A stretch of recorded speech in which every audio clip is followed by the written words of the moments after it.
O Autismo em Foco.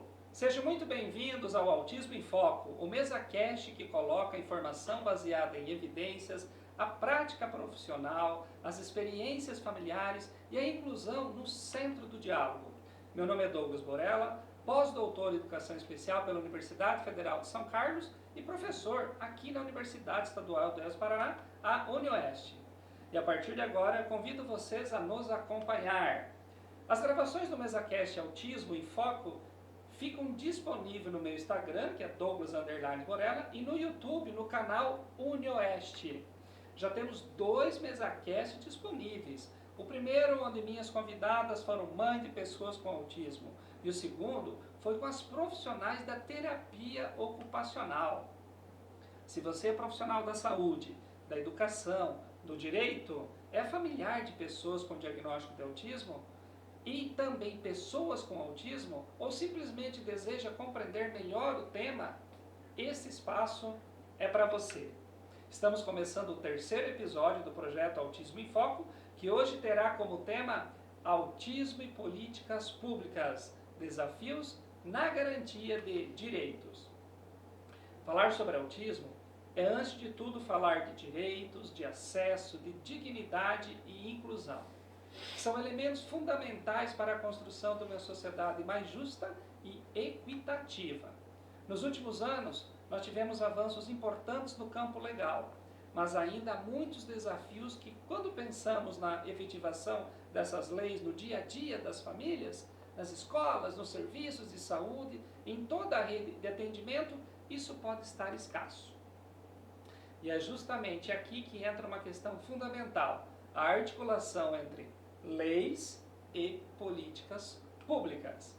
As leis estabelecem os direitos, definem diretrizes e reconhecem garantias, mas são as políticas públicas que transformam esses direitos em ações concretas.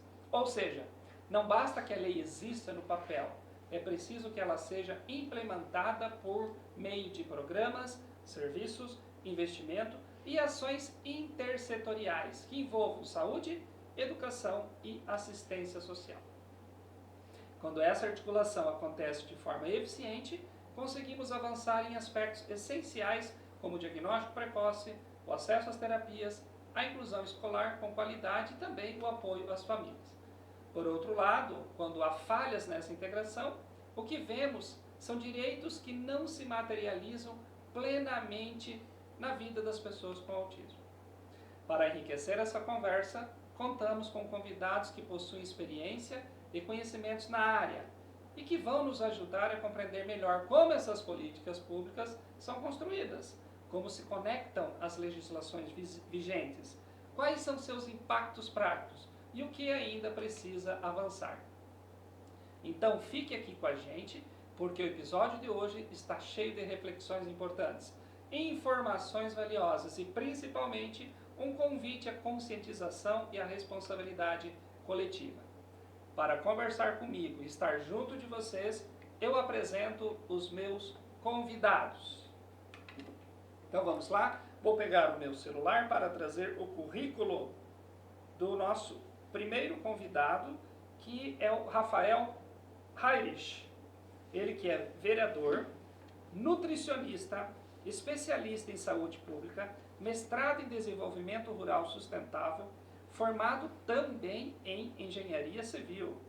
Cargos ocupados: responsável técnico pela alimentação escolar de Marechal Cândido Rondon, de 2009 a 2012, coordenador de ações educativas em saúde, 2017, coordenador do núcleo de ampliado a Saúde e a Família, o NASF 2018, diretor da UPA, Unidade de Pronto Atendimento, de 2019 a 2020, e vereador de 2020 a 2024, e já está no seu 2º mandato.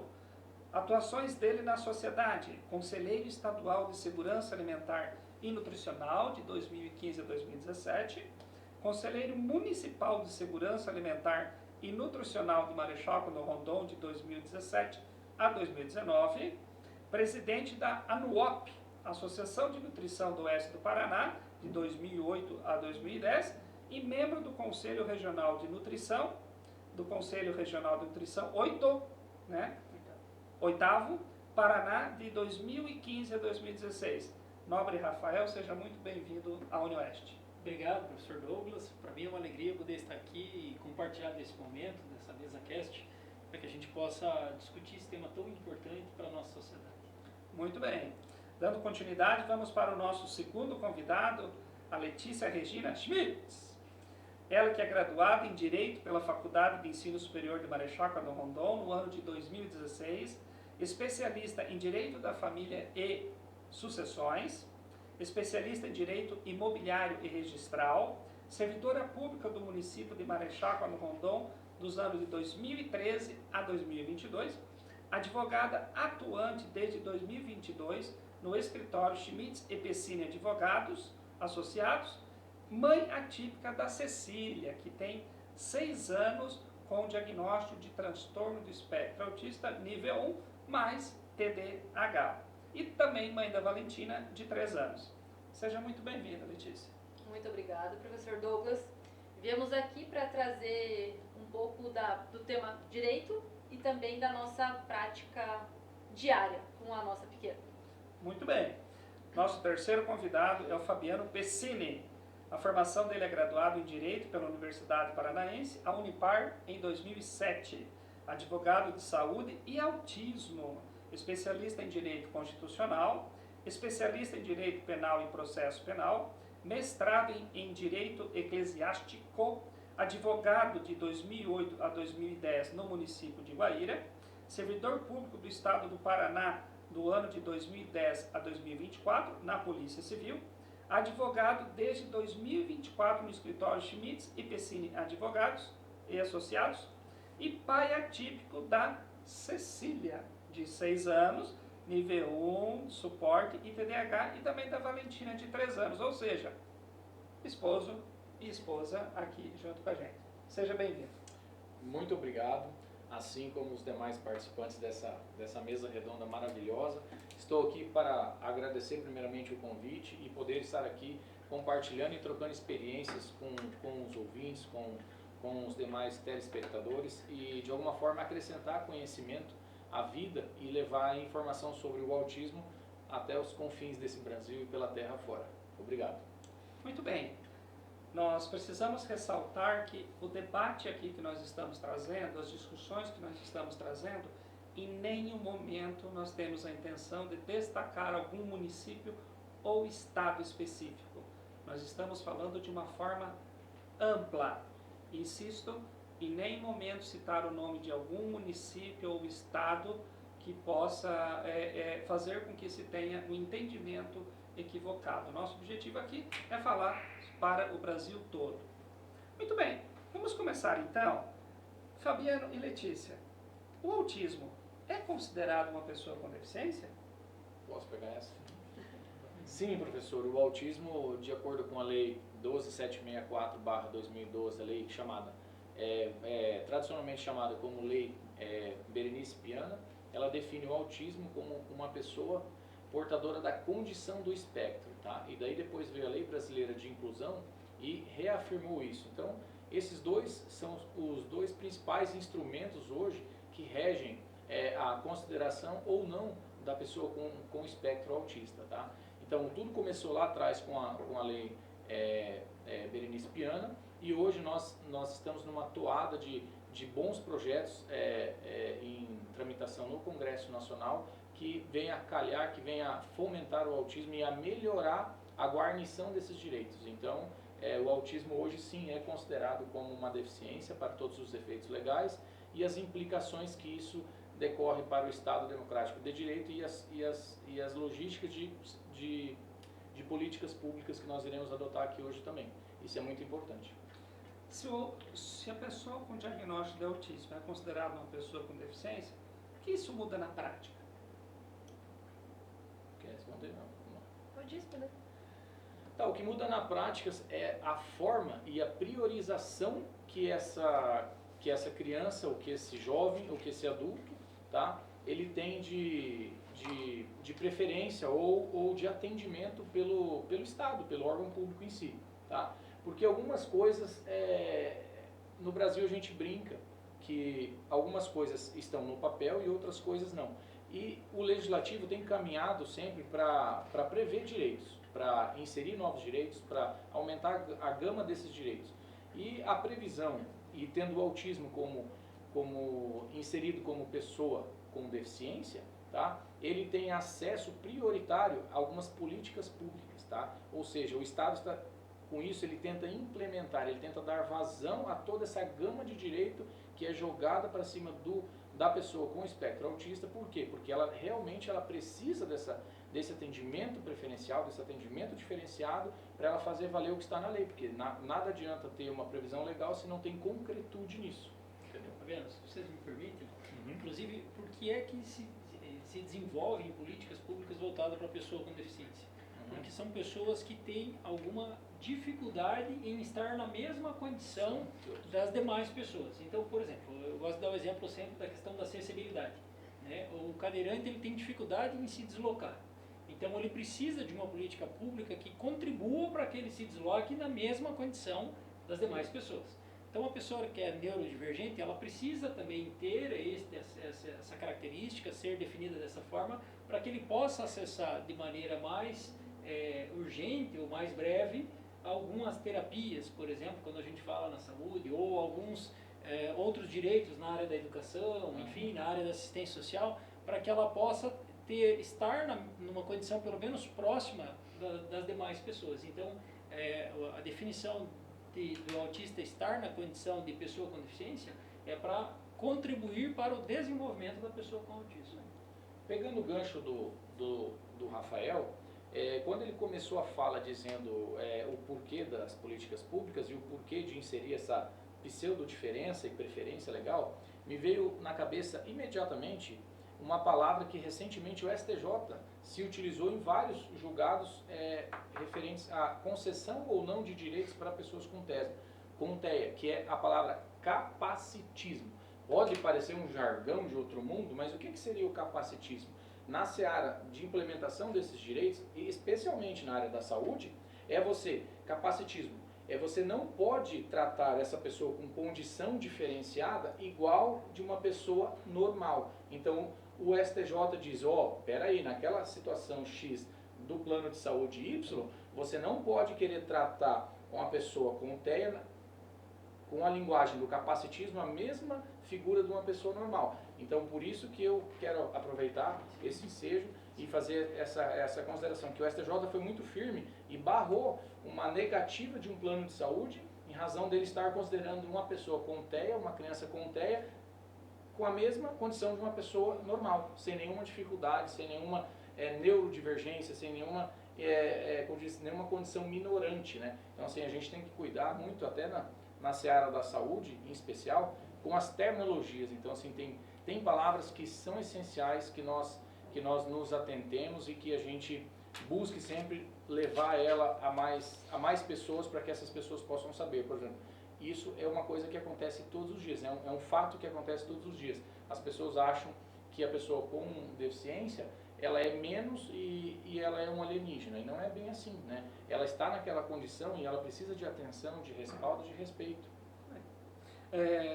Eu quero me aproveitar, já que fizemos essa abertura, estamos nos primeiros minutos das nossas discussões, das nossas pautas, e é necessário eu esclarecer o que justifica eu ter esses meus convidados aqui na UniOeste junto desse projeto. Primeiramente, Fabiano, Letícia, que são advogados, mas não só pelo fato de estarem atuando como advogados. São pais de uma menina linda com diagnóstico de autismo, e o quanto que eles estão interagindo cada vez mais profissionalmente com esse tema, e que vocês me trazem um conforto fantástico em vocês poderem explorar esse tema aqui com a gente. Me veio na cabeça agora que o professor Douglas, ele destacou, né, que não é só pela função, né, não é só pela atribuição funcional nossa do dia a dia, mas sobretudo por essa criatura lindíssima que é ao meu lado, esse amor da minha vida, que desde quando nós tivemos o diagnóstico da nossa pequena Cecília, ela começou a observar e falar, amor, você também faz isso, amor, você também está fazendo aquilo, você também é assim. Aí ela começou a chamar a atenção, porque até então eu achava que eu era perfeccionista, que eu era isso, que eu era aquilo. Até que eu tinha toque, que eu, enfim, xarope, é isso que a gente recebe às vezes como diz, de apelido, de nome. E daí eu procurei me investigar, né? E fiz várias sessões, fiz terapia, fiz neuro, e até que recentemente eu fui laudado com autismo nível 1 de suporte em adulto, atípico. Eu sou um autista atípico adulto. Entendeu? Temos um Então, autista participando aqui da mesa. e assim, e essa busca foi para poder melhor entender a minha filha. Então isso está me ajudando demais hoje, tanto trabalhar nessa área, nessa vocação, quanto saber a minha condição e saber a condição da minha filha. Bem, e também eu quero ressaltar a justificativa de eu ter convidado o nobre vereador Rafael por ter abraçado esse tema no município o qual ele faz a vereança e a forma que ele conduz esse tema junto do município. Mas isso depois, quando nós formos falar de algumas leis, aí ele vai deixar mais esclarecido para vocês. Vereador Rafael, como nós podemos definir hoje o cenário das políticas públicas voltadas às pessoas com autismo no Brasil? Como é que se percebe isso quando juntamos? Ficou claro que no comentário do Fabiano que leis nós temos, tá bom, leis nós temos, mas como você percebe a funcionalidade disso? Eu definiria, né, essa é a pergunta, né, como eu definiria, que nós estamos em construção. Né? Alguns municípios estão avançando mais rapidamente, dando uma resposta mais pronta, e outros municípios, estados inclusive, e outros de maneira mais letárgica ou num passo diferente. Mas é inegável que a gente tem promovido avanços enquanto país. Muito ainda precisa ser feito, mas a gente tem avançado. Né? Dar um exemplo simples para a gente trazer alguns exemplos, a carteirinha. Né? Então, a partir da carteira de identificação da pessoa com TEA, então a partir disso a gente pelo menos consegue saber quantos são, aonde estão, a gente começa a ter estatística, então já é um avanço. Depois disso, no estado do Paraná, por exemplo, a gente tem o Estatuto da Pessoa, o Código Estadual da Pessoa com TEA. Então, são avanços de políticas públicas. Né? Nós temos aqui no município, por exemplo, a política municipal de inclusão da pessoa com TEA. Né? Então, tem vários avanços que estão sendo realizados e de diferentes formas. Mas, sem dúvida, ainda, infelizmente, é a quem dá necessidade. Por isso que é fundamental que a gente esteja engajado, né? Falo de minha parte, mas também outros atores políticos estejam engajados para que a gente possa, de fato, promover políticas públicas que atendam a pessoa diante da necessidade que ela tem. O Rafael, você traz sobre essas políticas, sobre essa lei, para as pessoas que estão nos assistindo do Brasil todo, comente mais sobre isso, de como que você organizou isso no município que você é vereador, o que isso fortaleceu, como que isso essa lei pode estar engajado, o que é necessário para que as pessoas lá nos seus demais municípios façam isso? Sim, primeiro estudar e entender o que é o TEA, né? Vamos partir do princípio de que a pessoa está chegando agora na temática, né? Entender conceitos, entender por que é que você vai atuar naquilo, né? Que eu gosto muito de falar que a nossa atuação é para que a pessoa tenha acesso às terapias, para que ela possa, 3 palavras que eu sempre uso, que é a promoção da comunicação, da socialização e da autonomia. E essa é a razão de a gente correr atrás de terapias, né? Atendimento terapêutico para as pessoas com TEA, para que elas possam se desenvolver e sair de uma condição limitante e que ela possa ter um desenvolvimento pleno. A gente tem um exemplo aqui do Dr. Fabiano, né, que tem o diagnóstico, mas ele se desenvolveu, fez o seu estudo, é um profissional, então é possível, uma vez você acessando as terapias adequadas, é possível que a gente saia de uma condição limitante e tenha um contexto melhor. E aí, falando sobre isso, então foi assim que eu comecei. A partir dali, eu observei a necessidade, então, de nós irmos atrás. Aí, já apresentei um projeto de lei no meu primeiro mandato, no ano de 2022, um projeto de lei que era da carteirinha, na época. Né? Que a gente precisava, pelo menos, saber quantos são e dar condições daqueles que têm diagnóstico de ter a sua carteirinha para ir ter o atendimento preferencial, né, nos estabelecimentos em que a pessoa convive, seja num banco, seja num supermercado, numa farmácia, enfim, em qualquer espaço público. Então nós fizemos esse projeto de lei lá atrás, já ainda no ano 2022, daí com bastante engajamento junto com o Poder Executivo local. Nós trabalhamos no ano de 2023 a inclusão de fonoaudiólogo, terapeuta ocupacional e psicólogos através do SUS. Até ali não se tinha, em momento algum, antes de 2023, no município no qual eu atuo, nós não tínhamos o atendimento terapêutico, e aí automaticamente limita-se o desenvolvimento dessa pessoa com TEA no ambiente educacional, né, porque a terapia é fundamental para construir condições também de aprendizagem. Com o processo terapêutico vai melhorar no ambiente educacional. E depois, então, foi feita essa introdução no ano de 2023. No ano de 2024, nós fizemos, passado 12 meses, eu chamei uma reunião juntamente com as secretarias de Educação, Saúde e Assistência Social, convidei o professor Douglas, à época, que participou desse debate, e outros atores, inclusive na época o pré-candidato a prefeito, que hoje se tornou prefeito do município, convidei para uma reunião para que nós avaliássemos esse primeiro ano. E ali a gente identificou a necessidade de nós fazermos encontros regulares para discutir essas temáticas, de como nós podemos avançar no atendimento da pessoa com TEA no município. E aí nós constituímos, eu fiz um desafio, que era 2 desafios, né? O primeiro era que nós constituíssemos um grupo de trabalho, chamado GTEA, que é o grupo de trabalho voltado às pessoas com TEA. Então ali participam as secretarias municipais, entidades sociais também, e também a Unioeste, né? Que inclusive outro desafio que fiz foi de convidar o professor Douglas para ser o coordenador do GTEA. E essa é uma sacada fundamental, é um divisor de águas a nível local, porque a partir do GTEA a gente conseguiu ampliar a discussão com vários atores. Então nós iniciamos com educação, saúde e assistência, depois entrou esporte, lazer, cultura, foram entrando outras secretarias e outras instituições que foram incorporando ainda mais esse debate, e a partir dali foi possível fazer o dia de cadastramento, onde nós chamamos a comunidade, todos aqueles que eventualmente ainda não tinham cadastrado junto ao SUS, por exemplo, na condição de pessoa com TEA, nós cadastramos e nós conseguimos, de fato, melhorar, ajustar as estatísticas locais para que a gente pudesse pensar políticas públicas.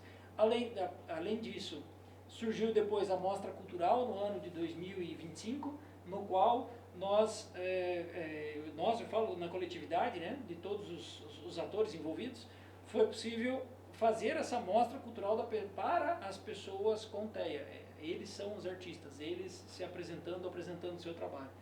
Enfim, além de outras tantas, né, a organização dos fluxogramas que foram debatidos nesse GTEA, né, foi através dali também que a Secretaria de Cultura implantou a sala de regulação, as salas de regulação em todos os eventos municipais, né, na Expo Rondon, aí, que é um evento de exposição do município, enfim, tantas outras eventos que contêm essa sala de regulação.